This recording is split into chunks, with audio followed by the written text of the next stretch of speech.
Hi everybody, I'm Collin. I'm Cindy. And you might know our voices from the Boards and Swords podcast, but now here we are visually. Real life. 30 frames per second. Woo!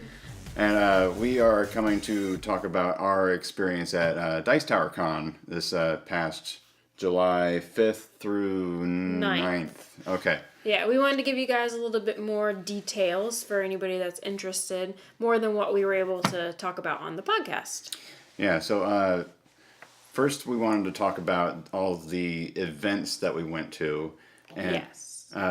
First, there was all the live shows that we did, or that we attended. There was the stupidest game show ever that Tom and the guys hosted. Oh my gosh. Where it was a Family Feud type event, and they actually had people from the audience participate, which was really cool. Yeah. And if you guessed the number one thing, it actually went to the other team unless you did a challenge trying to save the points. Yeah, it was really funny. The challenges that they had was you either had to play, what's it called? Wet Head, Pie Face, or Giant Jenga. Which was really off kilter. Oh my gosh, it was so off kilter. It was very scary. I felt bad for the people that were on the stage with the giant Jenga. People doing Pie Face right next to this thing. Leaning right at them. Yeah. It was fun. Yeah, so there was that, and they did the Dice Tower Awards. Mm-hmm. And the prank by Jason of the Game of the Year, La La Land. Yeah. And what else was there? The top 10 list? Oh yeah, top 10 list. Bad games by great designers. Yeah. Tom said he intentionally didn't put anything by Donald X. Vaccarino on there because he didn't think he was a great designer. He's saying that he's just a designer that had one great game, which Kingdom Builder is 2. Yeah. 2. If you know his love for Kingdom Builder. Yeah. And let's see, what else was there? Live stuff that we went to. Did we go to any other ones? No, I think that was it. We didn't attend the Wits and Wagers show. No, we didn't. And we didn't go to the auction. No, we caught the tail end of it. We did catch the tail end of the auction. The copy of First Martians sold for like $800. Yeah, crazy. But it's going to a good cause. Absolutely. Absolutely. We did go to the church service. Oh yeah, that they had. So that was nice. That was really nice, actually. Yeah. All this, the sermon that Tom gave, all related back to board games, and talked about the flea market some, and the flea markets. Oh yeah. That didn't sound staged at all. So yeah, we did the real flea market. Right. So we got in line to wait for that, and that was a long line. Yes, but the fun thing was we actually played Happy Salmon with, what was it, 6 other people? 5 other people? It only plays 6, so... Yeah. Oh, well, anyway, we played Happy Salmon while we were waiting in line, and I think that we were amusing the people around us. And so, yeah, we played one round loud, and then the rest we were quiet. Playing quiet, so we're like... Oh my gosh! So that was fun. Yeah, so we went, and then there was the 2 lines, one for Tom's stuff, because he's got buku stuff throughout the year, and then there was the rest of the stuff. We got in that line first. Mm-hmm. We were actually pretty close to the front of the line for that, which was fun. Yeah, we were only about like 50 people back. 50 of hundreds. And then there was the virtual flea market exchange. So we arranged stuff beforehand, like a couple of months beforehand on BGG, and then we all did a meetup to exchange stuff, and so everyone was like, I'm over here! Well, actually, everyone's like holding signs and calling out usernames from BGG. Oh my gosh, it was chaotic. Yeah, but... People are standing on tables, and oh my gosh, it was crazy. It started out relatively calm, and then it escalated. Yeah, because people couldn't find each other. Yeah. Oh my gosh. 2-person system is what you want to do. Someone staying stationary, and then someone rolling around. Me. That's what we did. Cindy guarded our stash of stuff that we were selling and getting, and then I went around looking for people. Yeah, because everybody had their little signs with their name, and if you knew who you were looking for, if you were like, oh, you, I need you. And it was crazy. Yeah, so the regular flea market actually seemed pretty tame compared to that. It was. Because they just had tables set up and everybody was just kind of walking through the line. And they had it nice and orderly, and they were only letting a certain number of people in at a time to kind of ease blockage, I guess. And it was good. Yeah, and let's see. Next up, there was more places to get games. There was the cool stuff, Ding and Dent. Oh, yeah, the Ding and Dent.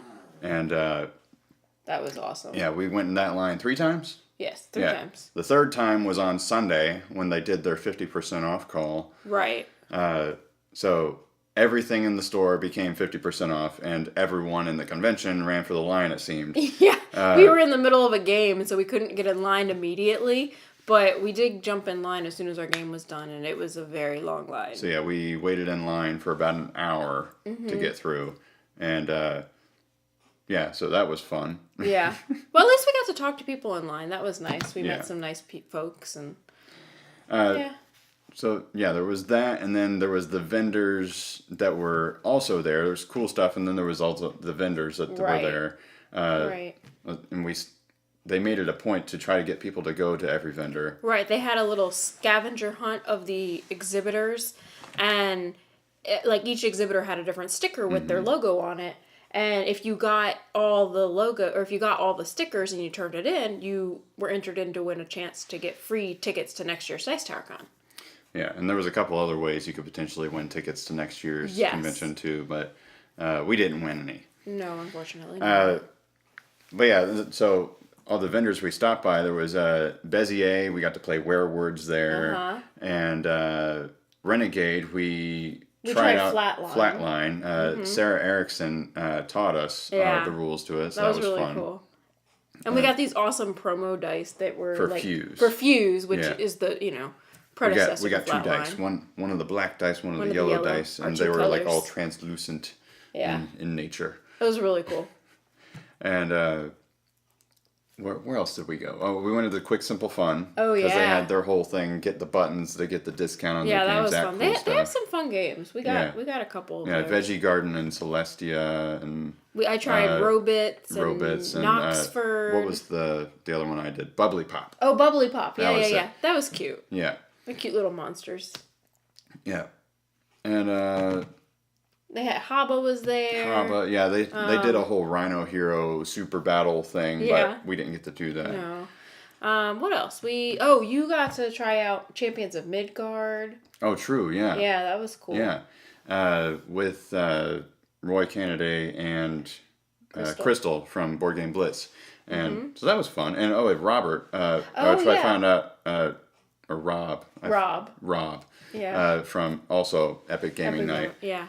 Was teaching us. So that was cool. That was pretty neat. And he was very, he was so into it. Oh my gosh. Demonstrating the theme really well. Yeah, he was a good teacher. It was fun. Yeah, and so that was a good one. I don't know. There were so many people there. We got to talk with Stephen Bonacore from Stronghold Games, and he was showing off all his goodies. Yeah, showing off. Yeah. And that's probably a good representation of the vendors, but there were so many there. Broken Token was there. Broken Token, yeah, we got the insert for Caverna there. Yep. Meeple Source, yeah, they had tons of stuff. All the different meeples that you can imagine. Probably a ton. Yeah. They actually had the me pillows. But we found out, though, that they're not selling me pillows anymore, which is kind of sad. Yeah. But, oh my gosh, we met lots of people. It was amazing. Yeah. All these people that we know of from the videos we watch and on Instagram. Consider famous. Yeah. And we met them. And they were so cool, just like us.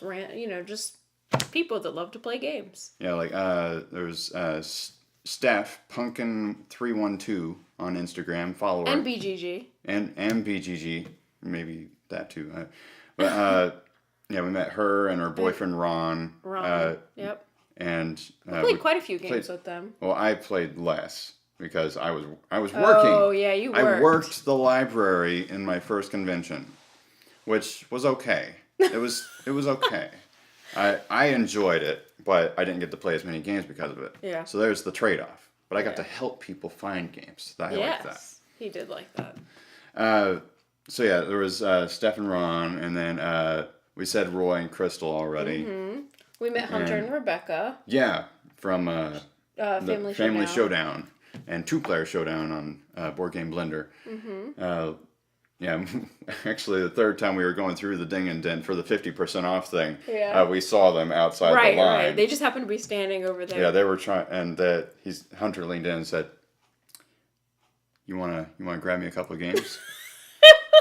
I leaned in and said, "You wanna give me some money?" And it was cute. And he said, "Oh, sure, yeah." And he told me he was looking for Arkwright and Exodus Proxima Centauri. Mm-hmm. And so we saw a few copies of Arkwright. Yeah, they had quite a few left. Marked at $50, so it'd be 50% off of that.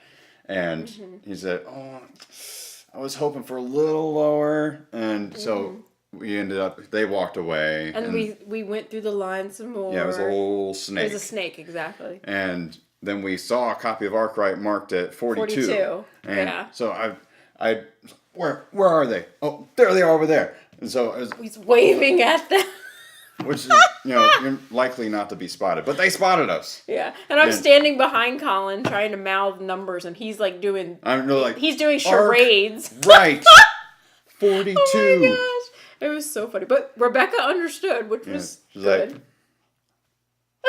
and then they came running over. And then after that, we found Exodus Proxima Centauri also for a low price. Yeah, and Hunter said he had a heart attack because he saw someone reaching for it, but then they grabbed the game next to it. Yeah, so that was good. We were able to help some new friends out. Yeah. And then, so off of that now, back to people that we met. There was Z and Sam. We got to talk to each of them. Sam was walking through the registration line handing out promos. We chatted with him briefly. Yeah, you talked about his top 100 song getting stuck in your head. His song gets stuck in my head every time I hear the name Sam Healy. Oh, really? And then, and Z, we met him. He pointed me out as the girl with the laugh, or the person with the laugh, I guess. Who is that with the laugh down there? During the first game show that they did. The stupidest game show And so then, of course, I introduced myself to him afterwards, and we chatted, and, throughout the convention, we would say hi and whatnot, but that was fun. And then Mike, the board game makeover guy. Mm-hmm. We chatted with him for a little while, actually. Yeah. I tried to pitch an idea for a makeover for a game that he said he had not played yet. It's a bit controversial, I think. It is. We'll see. Game choice. It's not a bad game, but I think people might hate me for trying to retheme it. Anyway, though, so we also met. I met Joe Stedman. Right. The former co-host of the podcast, played, what did I play with him? It was Sheriff of Nottingham. Oh, yes. And played with him, his wife, and 2 other guys who, they called me, like, they was like, don't listen to this guy, he's a liar! And we ran into him later at one of the booths. Oh, yeah. Because I lied twice in the game. I lied the first time and the last time. And then everyone thought I was lying in between. The whole time. And so I just kept on raking in the dough. Yeah. So that was fun. Yeah, I got to personally meet Ignacy Trzewiczek. It's just pretty awesome. Oh, yeah. I think I just mispronounced his name, but... You got to walk alongside I did. him. So not only did I play his new game that's coming out, I think at Essen Alien Artifacts, I also got to walk and talk with him. Because he was actually staying on our floor at the resort. Yeah, because I was going down in the elevator, and he got off the elevator, and I was like, I think that was Ignacy. Yeah. And then I came down just a few minutes after Collin, and Ignacy was coming back out, and we rode the elevator down and walked all the way to the convention center together. It was nice. We had a nice conversation about his trip going back to Poland, and when he was coming back here for Gen Con, and jet lag, and it was fun. Long flight. Yeah. You met that designer, and there was we met Eric Lang. Eric Lang, which is a super cool dude. Yeah, he's tall. He was I said, hey, I would love to shake your hand. He said, okay. And then we shook hands, and he said, I warn you, I got a cold. Cold, yeah. I was like, really? He was like, no. Not really. And then you got to play. Yeah, I actually got to play Wordsy with Gil Hova, who created Wordsy, so that was pretty neat. Mm-hmm. He was a really nice guy, so I recommend Wordsy to you guys. Yeah, it seems like a word game for non-word game people. Yeah. Because I'm not a word game person. I think it's an easily accessible game for anybody. Mm-hmm. I would put it in... No, I'm not going to categorize it. I don't know how to categorize it. But we also met the two British guys from the Board Game Breakfast thing. We met both Dan Hughes and Matthew Jude. Yeah, they're cool guys. Yeah, they combat on the show, but they're like best buds in real life, we found out. Oh, yeah. And it was funny because we were talking to them for probably close to 10 minutes. And then towards the end of the conversation, we mentioned we were on the Boards and Swords podcast. And Matthew's like, why didn't you lead with that? Yeah, we're talking to famous people now. It was funny. Yeah, so there was them. I think that's pretty much all of the big names that we've done. Yeah. So now, how about we move into our haul? Our haul. So, we came away with 20 games and 4 expansions. And how many promos? 5 promos? 5 promos, one of which was big. Yeah. So I think I will start off with a game that we kind of already mentioned. Oh, yeah. Which is Caverna. It's a monster of a game. So we got this at the virtual flea market. Mm-hmm. It was unpunched and everything, so we got to do all that fun stuff. Do it. And then put it in the broken token insert that we got.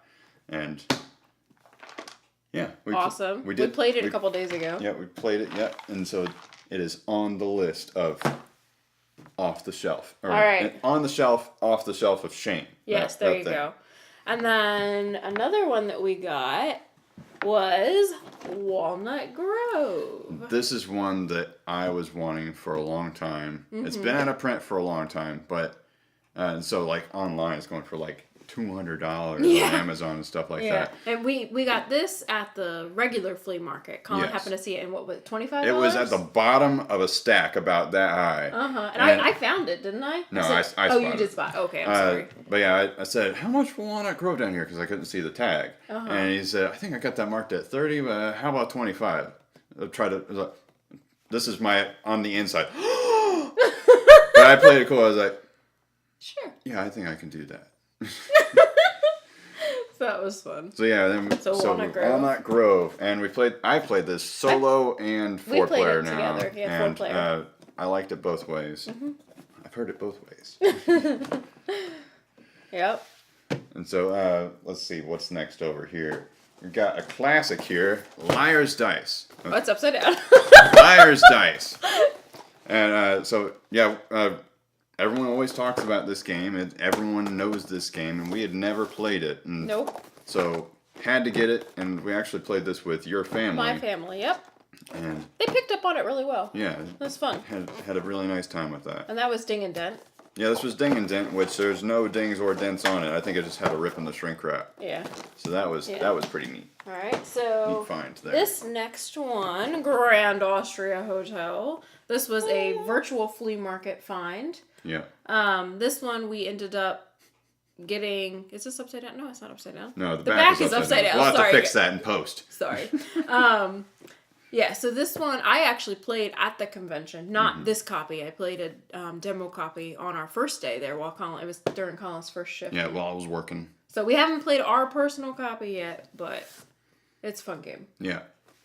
So that was another one excited to get. Oh, yeah. Because the Simone Luciani and we love all our games. I think the only one we need to get now is Zulkin. Yeah. Which is you can. I don't know if you can nice see shelf behind us, back there. Yeah. Anyway. What's next? Let's see. We got one game with 2 expansions over here. We got Flick 'em Up. That's sideways. Flick 'em Up. Wrong way. I'm watching the video over there trying to get it. So we got Flick 'em Up and both Stallion Canyon and Red Rock Tomahawk over here. Yeah. This one we played with your parents.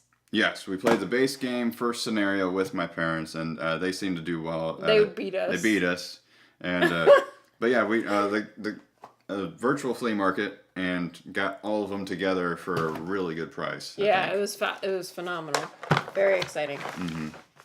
Then this was another one that Colin was excited about. Yeah. Was through the Dice Tower. It was through Kenny, who was alongside Tom's Tables. Yeah. A friend of the Dice Tower. He had like he had 5 quite tables a lot of stuff. But yeah, this was in shrink and got it for a really good price still. Yeah, so that was exciting. And so we had played Race for the Galaxy and thought it was pretty good. But I think I will probably like Roll for the Galaxy a lot better because the only thing I don't like about Race for the Galaxy is you got a hand of cards, pick stuff. Put that down. You got your other hand of cards, and it's just don't really like dancing. And it doesn't seem like there's as much dancing going on. And there's custom dice. Yeah. I mean, come on, that's awesome. Mm-hmm. So this is one we haven't Roll played for the yet. Galaxy. But excited about that. Yep. And now get into another sort of Western themed game. We have Lost Valley, the Yukon Gold Rush, 1896, and this is based on, the Yukon Gold Rush. Yep. And yeah, it's a nice tile laying game based on gold mining, panning for gold, and rock hitting for gold, and whatever you call that. I guess mining. Yeah. But yeah, hadn't played it. People say the rulebook is confusing. I've read through the rulebook now, and it is confusing. But I think I'm starting to. It's one of those slow burn things. It's starting to click more the more I think about it in post. But yeah, I'm excited to play it. Yeah. So we'll get there eventually. Yeah, Lost Valley there. All right, and then this is one we got from Tom in the flea market. Illustrations. It's called Party Pack. This is a game we've actually played a lot. But not actual illustrations. When I was in college, I actually played this game a lot with my friends. But we called it Pictionary down the lane, and we just used paper and pencil. So this makes it a little bit more convenient because you have dry erase boards. Mm-hmm. So no more wasting paper. It's eco-friendly. Yay. So illustrations. I guess, yeah. It's eco-friendly enough. Yes. And all right. I'm actually going to bring these two up together. Good thinking. I have the first 2 games in the GIF series. We have GIF. And so yeah, this one, they're both abstract games, and we've played GIF so far. Yes. You don't like abstracts, but I don't like abstracts. Not this kind of abstract anyway. And yeah, so she wasn't a fan of that one, but I think you might like Czar because it's kind of the reverse. It starts with everything on the board and then you diminish rather than this is building up from the get-go. All right. So yeah. I'm willing to try it. Doesn't mean I like it. All right, and then this one was one I was excited about. We got this from Ding and Dent. Five Tribes. So this one we've played. We played this a couple weeks ago. Yeah, 2-player, which is really nice actually. Yeah, it was fun. We had a good time with this one. So, 5 Tribes. Beautiful. Beautiful little artwork. Or pieces, components. It's real nice. Mm-hmm. I like that. Do you have any other big stuff over there? Nope. All right, so we're moving into the little ones now. The little ones. So first off, let's do this one. So you talked about playing this Wordsy. So yeah. Yep, got Wordsy. Wordsy. Yeah, I played it and then I literally bought it immediately after. I said, I gotta have that. Mm-hmm. How much? He probably could have said $40. Well, no, I don't think I would have paid $40 for it, but it's a great little game. Small. It's a great little game. And then this one, a Veggie Garden. One I was excited about. Yes. This one we tried at the Quick Simple Fun booth, and we really enjoyed it, so we decided to buy it, and I'm glad we did. Because it's a fun little game. Yeah, played that with my parents also. Very fun little game. Like that. And let's see. This one we have not played yet, but we got this at the Renegade booth. Honshu. Yep. Yeah, Honshu. Honshu. Renegade hits. Like, everything they have is a hit, it seems. Yeah. So, they have lots of good stuff. Real excited about this. Potential for airplane play. Oh, is what Sarah told us. Mm-hmm. So excited about that one. And then we have Imagine. Imagine? Imagine. I imagine. I imagine. Whatever. And this one, was this a This is Tom's. Oh yeah, this is from Tom. Yeah, so we got it's it's kind of get people to guess something, but you're overlaying transparency cards, which I think is pretty neat. It's fun. We've played this, enjoyed it. Yeah, and then we got 2 more expansions over here. We got Carcassonne, Traders and Builders. Yep. And yeah, so second expansion, we had the first one, and we wanted to expand more. And so, yeah. Yeah, and then we got Celestia, another quick, simple, fun game, one that we demoed and really enjoyed, so we bought this one as well. And yeah.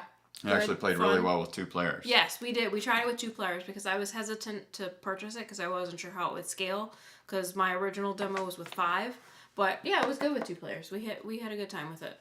So I think it'll get played frequently in our house.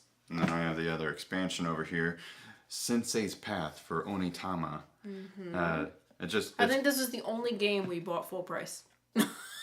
Hanshu. Oh yeah, Hanshu from Renegade. You're right. Yeah. So yeah, it's just a bunch of more cards, movement cards for Onitama, but it's a game I really like, and so I wanted to have it. Yep. Then flea market find of Cacao. Cacao. Collin was really excited to find this one, and I like chocolate, so chocolate, cacao. I don't care how it plays; it's chocolate. I'm really excited to try it. Yeah. This one was really exciting. We played this the other day. Oh my gosh. Of course, it's another Western themed game. If you couldn't tell, love this. We are big fans of Western themed games over here. So this one hits all of our... It's Carcassonne. Yes. It's Western. And what more do you need? Yeah. And it's funny. I like how... it's a good game. There you go. This one's out of print, so we were extremely fortunate to find it at the Ding and Dent. Yeah, I saw it. I was like, Collin, this one's on your list, isn't it? He's like, get it. She said they had 2 copies. I was like, really? Yeah. And then 2 more games, guys. Just 2 more. We got this one. Problem Picnic. Attack of the Ants. This is another one we got from Tom's flea market sale. Yeah. And so my gosh. I was really excited about this. I almost backed the Kickstarter for this. Mm-hmm. And then I was like, I don't know. But then we saw it there. I was like, yeah, we should get it. I was thinking about it. And so, yeah, you're just chucking dice onto things. So it seems like really kiddish. But then there's goal cards. You're trying to arrange your plates in different ways. So it's actually pretty strategic with the dexterity element. It's really fun. We've had a good time with that one so far every time we've played it. Mm-hmm. And then the last game was the free game that came in our bags that we got when we registered. Because, they give you a little gift bag, or goodie bag, I guess, with your badge and your map and all the other details of the con. But this was in here. And it's actually a pretty fun game. We got to play it at the Strawberry Studio booth one day when we were walking around. And the birds in it are so cute. Are so adorable. You guys. I gotta pull one of these out. I love it.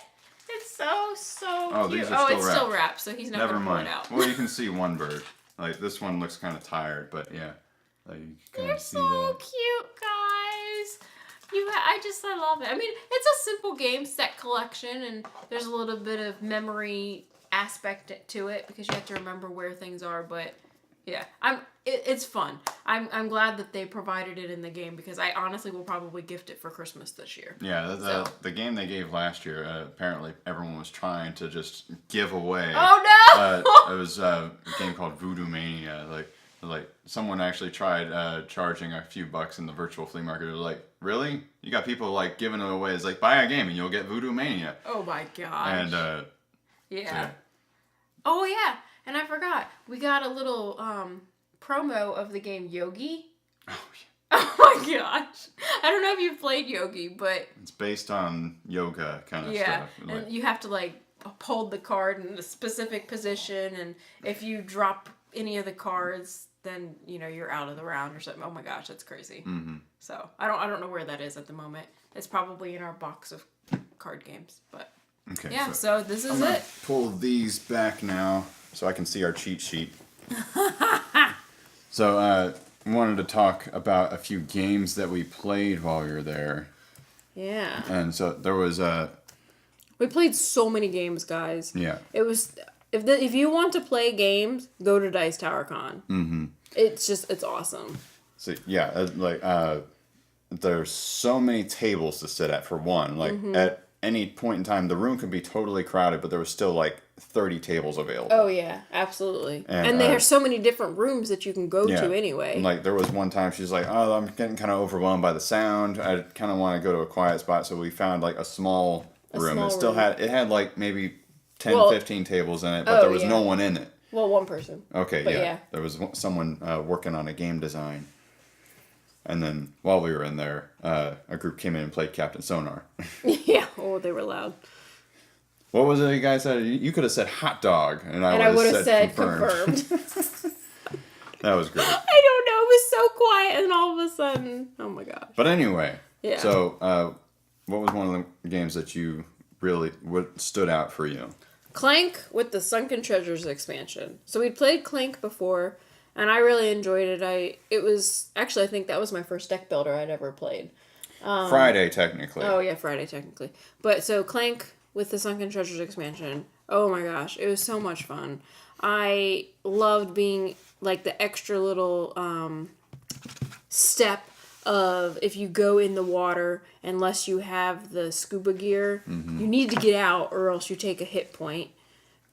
You take some damage, and I like that they add in a couple new cards, some that are only applicable when you're in the water. Like there's a goblin.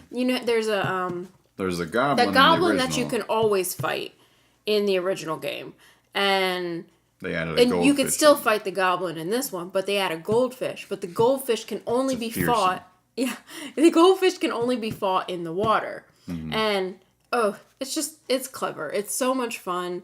And I didn't win, but that's okay. I didn't make it out of the cave. I mean, I made it out of the underground, but I was so close to being out. We died in the same pool. Yeah, we did. Yeah. I was so close. I had one more turn, and I would have been out completely. I would have been into fresh air, but the dragon got me. Yeah. I was so disappointed, but it was so much fun, guys. So much fun. Yeah, for me, Carson City. I mean, we played Carson City several times. Another Western game, but it's one of our favorite games. But I had arranged online. They had a virtual like meetup kind of thing. Like you could set for. They suggested for longer games, but you could do it pretty much for anything. For like you say, here's what I'm doing. Who wants to play? And so you boop boop boop boop. People say, I want in, and then you say, okay, you're in. And so I ended up changing the time on ours like a week and a half before, and I tried to message say, hey, I need to change the time because something ended up not working out, and I needed to be somewhere else. And only 2 people responded saying, yeah, I'm good with the new time. But then only one person showed up for the game that we had arranged of Carson City. So our 5-player game ended up being a 3-player game. Yeah. Or it was supposed to be 6 players. So I had a total of 6 people. Well, then our 6-player game ended up being a 3-player game. Yeah, so half count. But we had fun, though. Yeah. It was good. While we were setting it up, we were playing with a bunch of the expansions. And so we needed to have experienced players for that. Yeah. So that was a lot of fun. That was fun. And we played that the night before. Oh, yeah, we taught some people the night before. And they seemed to really enjoy it, too. Yeah. And then I got to try we got to try Finca. Finca. So we saw a review for Finca online probably about a year ago. A playthrough, excuse me, not a review, a playthrough. And it really fascinated me. I was so excited about this game, but it's out of print. And I'm so disappointed. So it was so close to coming back in print. So close to coming back. But, anyway, so they had it in the game library, and I was thrilled, and so we tried it, and oh, guys, I love it. So if anybody has connections to get me Finca, let me know so I can get Finca, because those little fruit tokens, oh my gosh, guys, The fruit tokens are the best thing ever. And the gameplay is awesome too. So if you know how I can get Finca, let me know. Please. Because I want it. Please. Please. Thanks. Please! That's what it sounds like. I know it does, but I really want it though. It's such an awesome game. It's so fun. So, and then we move into something that I probably should have tried a while ago. It's Medici. Oh, I was sleeping when he played this. Yeah, so. it was a late night game. It's a Reiner Knizia auction game, but it only goes around once for each auction. And it's really clever. And I lost hard. Because I screwed, it's 3 rounds, I think, is what it was. You build up your boats for 3 rounds. And my first boat was terrible, so I was stuck behind. And I think I ended the game with, 16 points, and everyone was, minimum 50. Oh, no. So I was proud of my points, though. He worked hard for those 16 points, guys. Boats 2 and 3 pulled their weight. Not enough, though. But yeah, I played that with Steph and Ron, and Steph was helping this other guy, but she was like, "No, he's good at games. He'll be fine." And she didn't actually say this, but I got the impression because she kind of left me out there.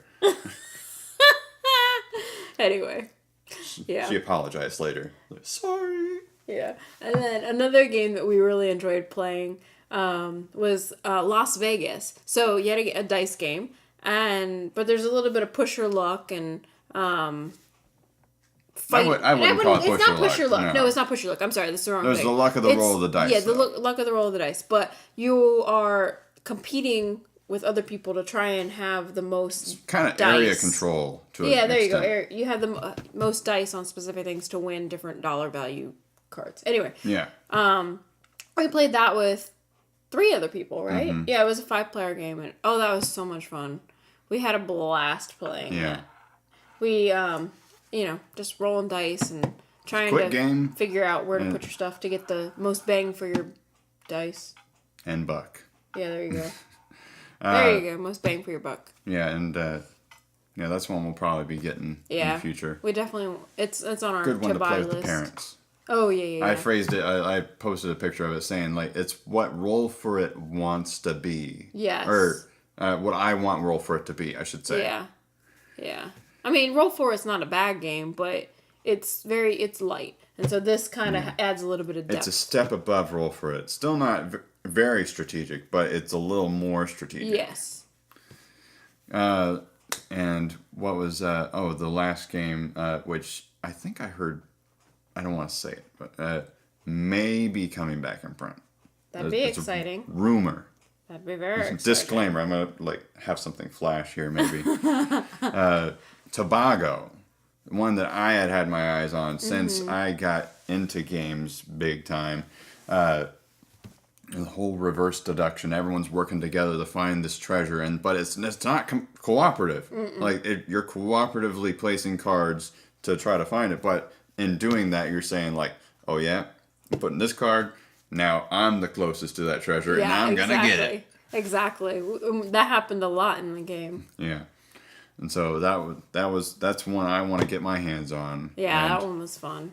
Such nice little pieces in it too. Oh my gosh, those little tiki or Easter Island heads. So wonderfully made. Yeah, it's great. So. And I think that wraps up our convention experience. I know, our first convention, and we were so excited about it, guys. Yeah, we're already, we got a room booked for next year. Yep, we can't wait for next year. Dice Tower Con 2018. So yeah, if you are going next year, try to spot us and flag us down, Yeah, now that you know what we look like. Do all those symbols. Yep. All right, so yeah, I'm Collin. I'm Cindy. And I suppose we'll talk to you later on the podcast. Bye, guys. Bye.